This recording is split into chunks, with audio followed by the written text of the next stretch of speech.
பீகாரில் அதிகப்படியான இடத்தை வாங்கிய தேஜஸ்வி கட்சியும் லல்லு பிரசாத் யாதவுடைய கட்சியும் காங்கிரஸ் குறைஞ்ச இடம் தான் வந்துச்சு. ஒரு 50-60 சீட்டு தான் வாங்கிச்சு. 60 சீட்டு தான் போட்டியே இட்டது. அதுலேயே 6 தொகுதி தான். அதுவும் இன்னும் முடிவு வரல. இன்னும் சாயந்தரம் இருக்கு. சாயந்தரத்துக்குள்ள மொத்தமாக பீகாரில் சொல்லி மொத்தமாக வாஷ் அவுட் பண்ணி விட்டு அனுப்பினாலும் பரவாயில்ல.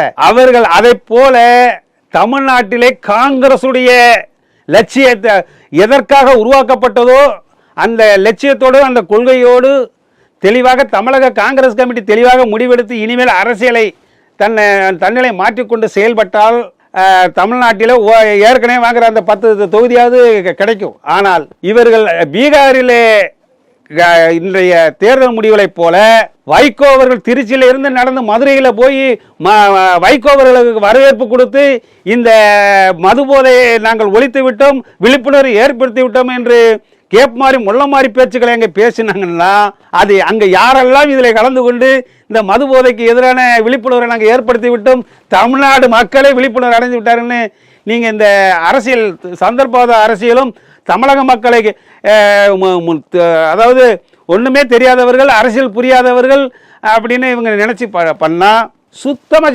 சுத்தமாக காங்கிரஸ் வாஸ் அவுட். தமிழ்நாட்டிலையும் பீகார் நிலைமை தான் கிடைக்கும் என்பதை இந்த நேரத்தை பதிவு செய்யும்.